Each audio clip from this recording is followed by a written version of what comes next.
On January 5th, 2008, members of the Cavern Exploration Club from Kochi University visited a cave in Okayama Prefecture to go exploring. One of them never made it back out, and his body has never been found to this day. However, behind that young man's disappearance may have lain something far more sinister. What really happened that day, and was the missing caver actually murdered?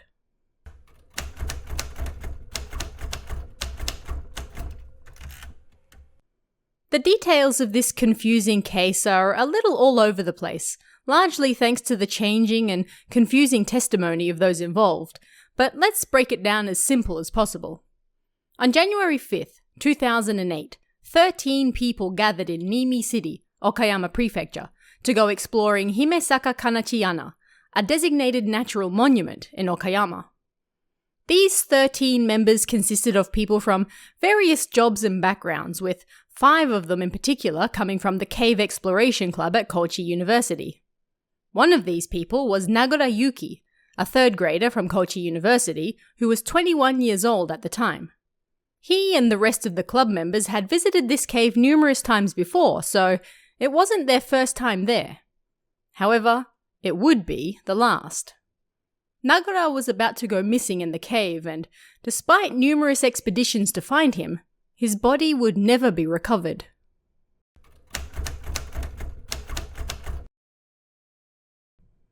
At 6:15 p.m. that day, police received a phone call from the Kochi University Cave Exploration Club members. Someone has drowned in the underground lake. The drowned person was Nagura. Because the call came in after 6 p.m, and it was too dangerous at night, nobody was sent out to look for him until the next morning. A search party of 30 people then entered the cave to look for Nagura, but they found no sign of him. Himesaka Kanachiyana is a limestone cave with an overall span of 1,600 meters that looks somewhat like a less than sign. From the entrance to the top of the bend is roughly 700 meters, and then from there, it's 900 meters down to the underground lake. It takes a seasoned explorer roughly 3 hours to make the trip one way, and there are sections of the cave that are so tight that only a single person can squeeze through at a time. The water at the lake is believed to be about 30 meters deep, with 20 meters of space above it. The water then sits roughly 5 meters below the foothold, where explorers arrive at it. Of course, no natural light reaches inside the cave or the lake, so artificial lights are a must. Graduated members of the same exploration club joined the search for Nagura's body, and they spent 5 days in the cave trying to find him. After 10 days, the search was called off entirely. Nagura had seemingly vanished into thin air. What really happened in that dark cave, and where did the 21-year-old cave diver go?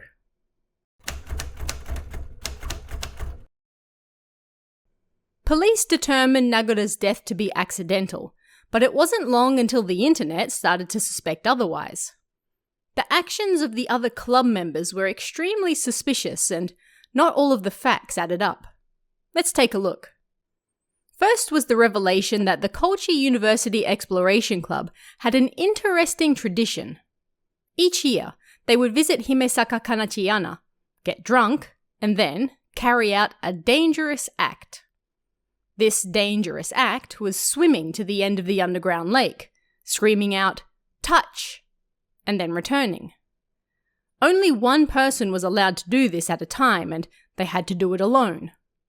As it turned out, it was Nagura who had to swim to the other side of the lake this particular year, and one of the club members testified that, yes, one person went swimming in the lake in their normal clothes. According to the club members, they heard Nagura scream out, "Touch!" once he hit the other side of the lake, but that was the last anybody heard of him. He apparently disappeared into thin air after that, and nobody heard him struggling, drowning, or otherwise calling for help. He screamed, "Touch!"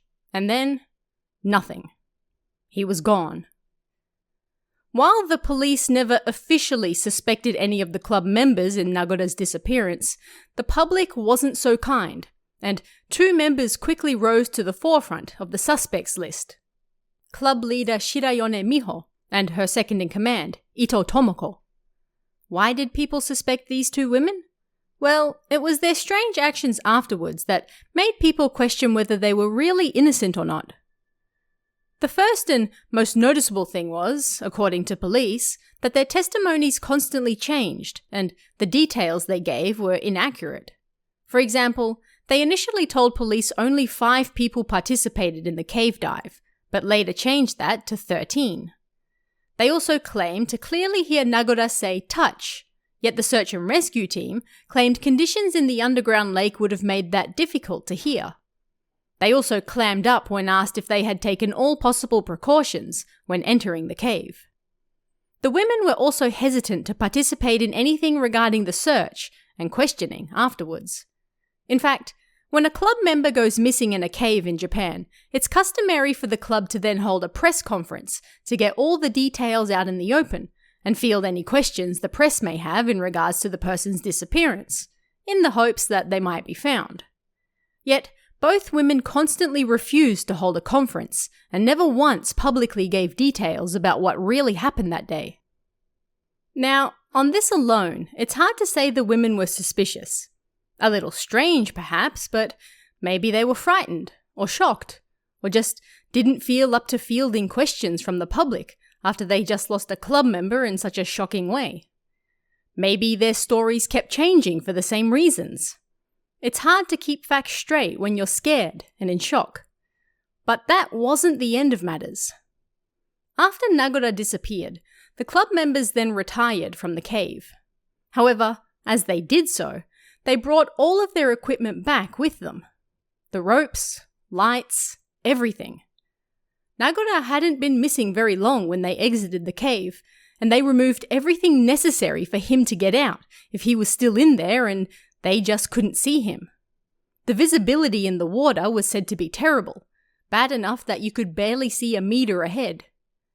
Not knowing where Nagora was or if he was even still alive, they left the cave and took all ropes and lights with them, leaving Nagora stranded if he was still actually okay. It was also discovered that the exploration team never submitted a report that they were going to enter the cave. This was necessary because the cave is a national monument in Okayama, so people must first ask before they enter. The club had done this before, yet on this occasion, they did not. Why? According to reports, the club members thought that the government wouldn't be open because of the New Year holidays, so they didn't bother trying. Things got even stranger after that. Once the public became aware of Nagora's disappearance, and likely death, it didn't take long for people to find his profile on the Japanese social media website Mixi. People noticed that one of his friends on the website was the club leader, Shirayone, who went by the nickname Haku-san. However, a few days later, somebody logged into Nagora's account and removed Haku-san from his friends list, alongside deleting other identifying details on his profile. Of course, it was too late by this point, as people had already found and recorded his profile before the changes. The Haku-san account then changed its name to Usuta, yet it was still clearly Shirayone's account, and in her profile she called herself Aggressiva Hakumai. Another way of reading Shirayone is Hakumai. How she got Nagora's password is unknown, but there was evidence of someone logging in numerous times after Nagora's disappearance and deleting all of his blog entries, and even changing his nickname from Kura-san to White. After Ni-channel users noticed what was going on and started to spread the word, suddenly Shirayone's account mysteriously appeared in Nagora's friend list again, but the damage had already been done, spotted, and logged. There were rumors, of course, that Nagora and Shirayone were actually lovers, and he had spoken about it in his Mixi account, which was why the posts were deleted. That she murdered him in a lover's tiff or out of jealousy.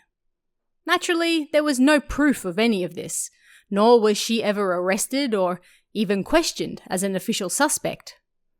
The only things the public had to go off were her inconsistent testimonies, her refusal to do a press conference, and the strangeness surrounding Nagota's Mixi account after his disappearance. Suspicious, yes, but not enough to outright call someone a murderer. In the end, Nagota's body was never found.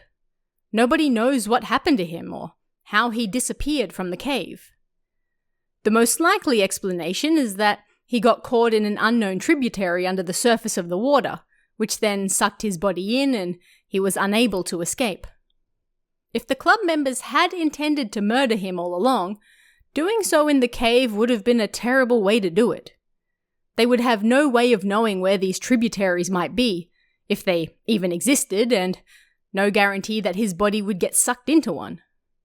Could they have hoped that in his drunken state he might drown? Sure.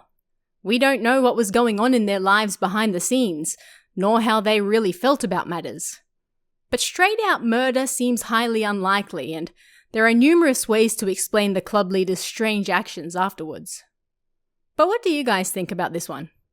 Let me know in the comments below, and I'll see you again next time.